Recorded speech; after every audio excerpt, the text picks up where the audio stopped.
lotto, Powerball, whatever. It's the big one. That should have been enough. But then he blessed me. I'm not going to be able to do that. You're all right. With Shauna, Nikki, and Billy. Right. Thank you, Wendy. These kids are my life. There was a movie, I don't remember the name of it. Tom Cruise was in it with Renee Zellweger. Is that her name? What is it? Show me the money? No, Jerry Maguire. And at the end of it, he said to her, he goes, "You fulfill me, or complete me." Yeah. And these three kids do that for me. God help the person that ever hurts one of these kids. Because Karma's a bitch, and her name is Paula. Just throwing that out there right now. How we got here.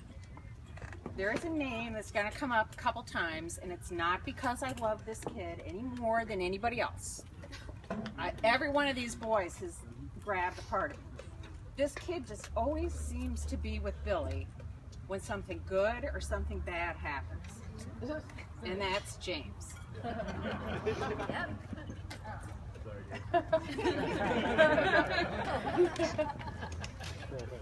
I'm not sure how old James and Jonathan were when they met, but I think they were really little. And they were like inseparable, Siamese twins. Billy didn't catch up with them until middle school, which in my house was called the black hole or hell, because I hated it. He did not really start hanging with them till junior high. And at that moment, the Siamese twins were gone, and the three amigos have emerged. Yes. These boys were a force. Yep. They ruled. They did. When school was over, Jonathan was in Tennessee and he wasn't coming back. That was the first hit. It was a good thing, but it was the first hit. James announces, like the end of June, that he's got a job in Southern Cal. And everybody's like, James got a job in Southern Cal. And I'm just waiting for that hit. Billy looks at me, he's like, James has got a job in Southern Cal. I know. And I think James was thinking that way because who did he start working on? Billy. Thank you, Jess.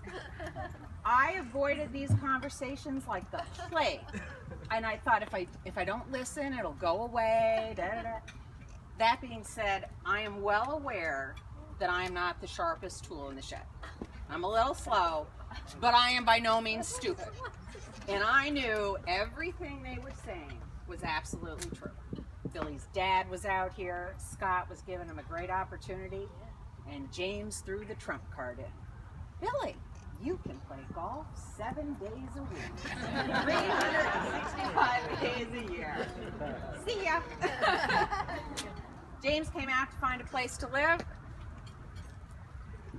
Was taking pictures, sent it back. We look at it, say sign it. They move out. Wasn't really until they moved into this place did anyone actually realize what James fell into. This really wasn't a place to live. For these two boys, it was the place at that moment in time. They could walk across the street to the grocery store.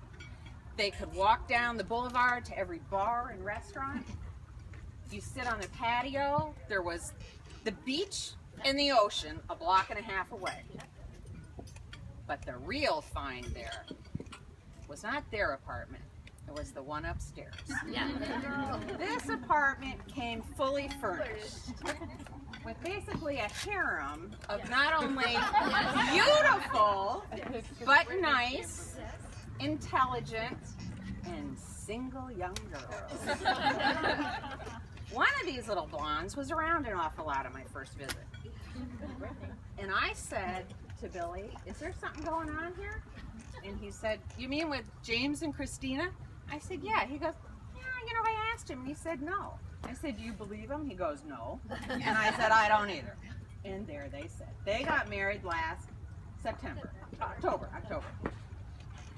Then James started working on Ryan Ravel from Lake Forest. Ryan came out and visited, Ryan went home and packed, and Ryan came back. And Ryan fell hard and fast. for a brunette upstairs. Now my conversations with Billy are very trying. I'm a loser, I'm this, I'm never going to have this. Jonathan's got this, and James got, I'm like, oh God, make it stop. Yeah. And I said, you know, Billy, good things happen to good people. And I didn't. That's what you were saying. But I did. I told him, good things happen to good people. You know, I said bad things do too, but you're due for something good. And I'm sure he wanted to hang the phone up. But it was all I could think to say. So he came home at Christmas, like he always does, and I am well aware that's about to end. But Nikki surprised me that year, and she drove in, and we were all together, and we had a great Christmas, and the kids left.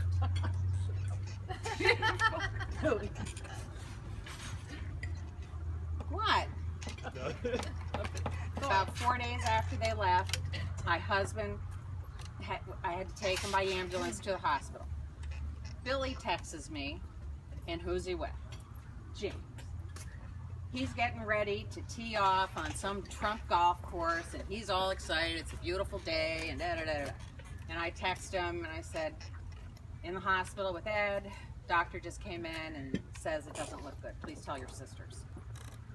I don't know if you won that day, but that probably would have been your chance to win that golf game. So Billy flew in, Nikki came in, Billy had to go back, and then Ed lost his battle. Billy called me that night, and he said he wanted to know what the arrangements were, and I told him I'd know later. And he said, well, I don't know who you tell, but I want you to tell whoever it is that I want to talk at Ed's funeral. And I like sit up in bed, I'm like, I said, Billy, I don't think you can do that. And he said, no, I can't. I said, Billy, you just really, no, don't set yourself up. He said, Mom, just tell whoever it is, because I can do it and I'm going to do it, and he hung up. All of a sudden, I realized that Billy had grown up. The other thing I realized, and I felt a little guilty about this, because when Billy was young, he'd walk around the house talking or at the dinner table, and Ed would look at me and he'd say, "Do you understand anything he just said?" Ed had nicknamed Billy Mumbles, and now Mumbles is going to give Ed's eulogy. I got a chuckle out of it, but anyone who knew Ed, it's a little bit of a payback. It was kind of funny. Billy came in and he read his speech, which he had gone over with James, read it in the dining room, and he didn't get through the first sentence. And it was, I said, Billy, you don't have to finish it. What's important is you try. That next day came, and Billy got up. He did not hit a Derek Jeter home run. In tribute to Ed from the South Side, he hit a Frank Thomas slam. I don't know how he did it, but he did. He was my hero and my strength, and I'll never forget it.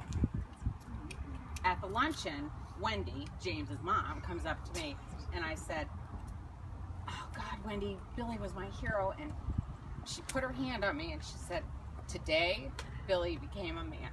Yep. Never forget it. So now Billy goes home, and he's in the apartment. I'm almost done. I have to get to where he meets her. So now, Billy's in the apartment by himself, and he just wants to be there. And who calls? James.